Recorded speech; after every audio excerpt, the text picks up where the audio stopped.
మంచి సమయాన్ని పోగొట్టుకున్నాడు. మంచి వయసులో ఉన్నప్పుడు ఆ వయసుని వ్యర్థం చేసుకున్నాడు. ఇక్కడ తిరగకూడదు అక్కడ తిరిగాడు, ఏం చేయకూడదు అది చేశాడు, ఏం తాగకూడదు అది చేశాడు. తిరిగి వయసంతా కొన్ని సంవత్సరాల తర్వాత వయసు పైబడింది. ఏమిటి 60 సంవత్సరాలు పైబడ్డాయి. ముసలి కాలం వచ్చేస్తున్న సమయంలో ఆయనకి ఒక రోగం లేదు. ఒక రోజు ఏం జరిగిందంటే, జాగ్రత్తగా తల్లిదండ్రులు ముసలోళ్ళు అయిపోయారు. 2 కుమారులకి పెళ్లి చేశారు. ఎవరు? వాళ్ళ తల్లిదండ్రులు పెళ్లి చేసి ముసలోళ్ళు అయిపోయిన తర్వాత 10 ఎకరాల పొలం ఉంది వాళ్ళకి. ఎన్ని ఎకరాలు? 10 ఎకరాల పొలం ఉంది. ఈ 10 ఎకరాల పొలము చిన్న కొడుకు 5 ఎకరాలు, పెద్ద కొడుకు 5 ఎకరాలు ఇచ్చారు. వాళ్ళ పేర్ల మీద రాశారు. చిన్న కొడుక్కి 2 పిల్లలు, పెద్ద కొడుక్కి ఒక 3 పిల్లలు ఉన్నారు. వాళ్ళకున్న ఆస్తిని 2కి పంచిపెట్టారు. పంచిపెట్టి వాళ్ళు కాలం వేయి వెళ్ళిపోయారు. ముసలోళ్ళు అయిపోయారు. వాళ్ళు చనిపోయారు. 2 తల్లిదండ్రులు చనిపోయారు. చనిపోయిన తర్వాత ఇచ్చిన 5 ఎకరాలు పెట్టుకొని పెద్ద కుమారుడు బతుకుతున్నాడు. ఇచ్చిన 5 ఎకరాలు పెట్టుకొని చిన్న కుమారుడు బతుకుతున్నాడు. ఈ మధ్యలో చిన్న కుమారుడికి ఒక చెడు గుణాలు కలిగాయి. ఏ గుణాలు కలిగాయి? ఒక చెడు గుణాలు కలిగాయి. అతడు ఒక వ్యాపారస్తుడు. ఏంటంటే ఏదైనా బర్రెలనైనా గొర్రెలనైనా కొనేది, మళ్ళీ వీటిని అమ్ముకునేవాడు. దాన్ని ఏమంటారు? మారుబేరం. అది మారుబేరానికి అమ్ముకునేవాడు. ఈ మారుబేరం వ్యాపారం చేస్తూ అన్నిటికీ అలవాటు పడిపోయాడు. తాగుడికి అలవాటు పడిపోయాడు, తిరిగేదానికి అలవాటు పడిపోయాడు, పాపానికి అలవాటు పడిపోయాడు. ఎవరు? చిన్న కుమారుడు. అన్నిటికీ అలవాటు పడిపోయి చేసే వ్యాపారం సక్రంగా జాగ్రత్త లేకుండా చేసి అనేక అప్పులు చేసుకుని, అర్థమవుతుందా? అప్పులు ఎక్కువైపోయి ఉన్న 5 ఎకరాలు అమ్మేశాడు. పెద్దవాళ్ళు అంటారు, బిడ్డల నోటు కాడ కూడు పోయింది. అది పోయిందే కాదు, ఇతనికి అక్రమైన సంబంధం పెట్టుకొని ఒక ఆమెను తీసుకొని ఇంట్లోంచి వెళ్ళిపోయాడు. జాగ్రత్తగా వినాలి. పిల్లల్ని విడిచిపెట్టాడు, భార్యని విడిచిపెట్టాడు, ఒక ఆమెని తీసుకొని వెళ్ళిపోయాడు. ఈయన వెళ్ళిపోయాడు, ఇంకింటికి రాలేదు. ఉన్న పొలం పోయింది, ఉన్న ఆస్తులు పోయినాయి, ఇల్లు ఎంత పోయాయి. ఆ ఇల్లు కూడా అడుమానం పెట్టి వెళ్ళిపోయాడు. చివరికి జరిగిన స్థితి ఏంటంటే, తన భార్య దాని గురించే ఆలోచించి భర్త కోసం ఆలోచించి, ఈ చిన్నపిల్లల కోసం ఆలోచించి మైండ్ పోయింది. భార్యకి ఏం పోయింది?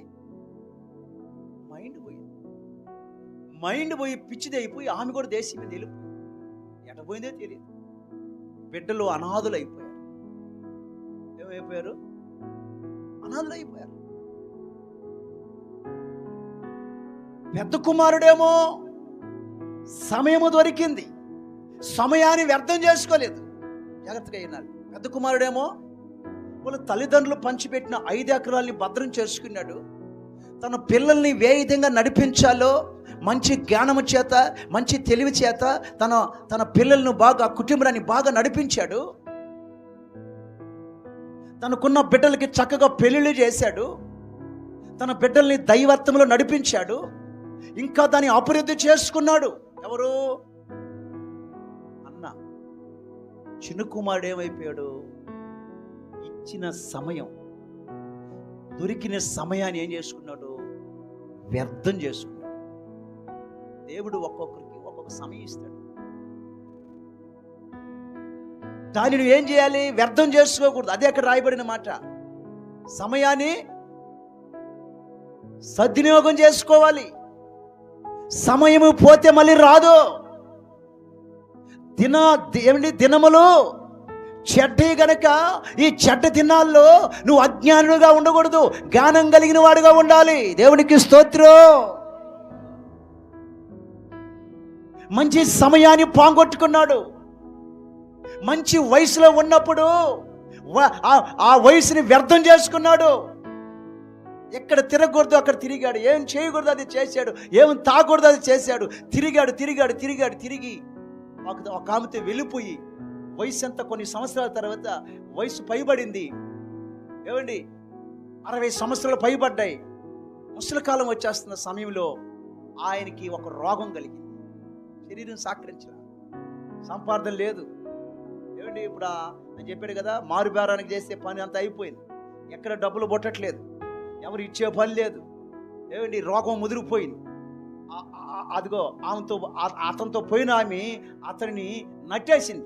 ఓ నువ్వు నా దగ్గర ఎందుకు, నువ్వు ఉంటావు, నిన్ను గురించి నా కుటుంబం పోయింది, నిన్ను గురించి నా జీవితం పోయింది, నిన్ను గురించి నా పిల్లలు పోయారు అని అతనిని తరివేసి ఉన్నదంతా పెరుక్కొని తరివేసి దిక్కు తెలియక ఒక 20 సంవత్సరాల తర్వాత వెతుక్కుంటూ వచ్చాడు మళ్ళీ ఇంటికి. అడుంటి లేదు.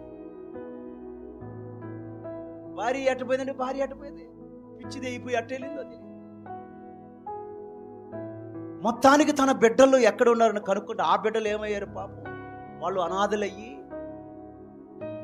వాళ్ళు తిరిగి ఎవరో వాళ్ళకి దగ్గర వాళ్ళని వారు పెళ్లి చేసుకుని ఆ 2 పిల్లలు జీవిస్తున్నారు. వాళ్ళ జీవితాలు కూడా సక్రంగా లేవు. ఎందుకంటే నడిపించే వాళ్ళు లేరు కదండి, తల్లిదండ్రుల దగ్గర లేరు కదా. తల్లిది ఒక దారి అయిపోయింది, తండ్రితో ఒక దారి అయిపోయింది. చిన్నతనంలోనే వారిని సక్రంగా నడిపించే వాళ్ళు సమయం అంతా వ్యర్థం చేసుకు ఆఖరికి వెళ్ళి ఆ బిడ్డలను కనుక్కుని మీ నాన్న అని చెప్పి అడిగితే సరే మొత్తానికి వచ్చాడు, ఎందుకు దరివేయాలని పెట్టుకుంటే ఒక్కొక్క సూరి ఒక కోడలు అన్నం ఎత్తుకు వెళ్ళినప్పుడు తన కోడలే అన్నం తీసుకెళ్ళింది అనుకో, ఈయనకి రోగం కుదిరింది కదా, ఈయన ఒక పట్టు గుడిసెలో పెట్టారు.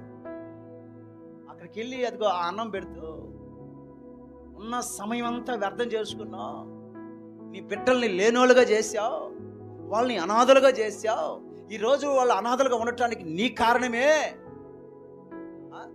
ఇచ్చిన సమయాన్ని ఏం చేసుకున్నావు, వ్యర్థం చేసుకున్నావు. ఇప్పుడు వచ్చి మా కాళ్ళ దగ్గర పడ్డావు అని ఒక్కొక్క కోడలు ఒక్కొక్క మాట అడిగి ఒక ముద్ద. ఎందుకు ఈ స్థితి కలిగింది? సమయాన్ని వ్యర్థం చేసుకున్నాడు. ఈరోజు దేవుని వాక్యం వింటున్నా దైవ జనాంగమా, దేవుడు నీకు ఇచ్చిన సమయాన్ని వ్యర్థం చేసుకుంటున్నాయేమో, దేవుడు నీకు ఇచ్చిన జీవితాన్ని వ్యర్థం చేసుకుంటున్నాయేమో, అజ్ఞానుడిగా అజ్ఞానురాలుగా ప్రవర్తించి నీ కుటుంబాన్ని పాడు చేసుకుంటున్నాయేమో. ఆలోచించి ఈరోజు దేవుడు నీకు ఇచ్చిన స్థితిని వ్యర్థం చేసుకో, సమయాన్ని వ్యర్థం చేసుకో.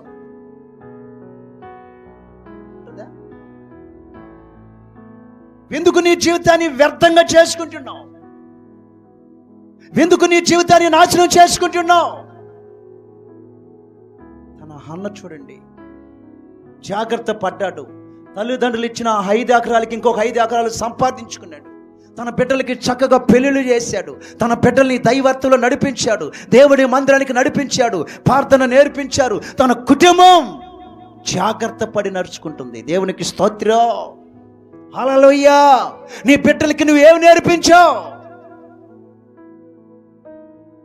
నువ్వు జాగ్రత్తగా నడుచుకున్నప్పుడు నీ పిల్లల్ని కూడా జాగ్రత్తగా నడిపించేదానికి నువ్వు ఇష్టపడు. నువ్వే జాగ్రత్త లేనప్పుడు, నువ్వే జ్ఞానం కలిగి నడుచుకోలేనప్పుడు సమయమంతా వ్యర్థం చేసుకో.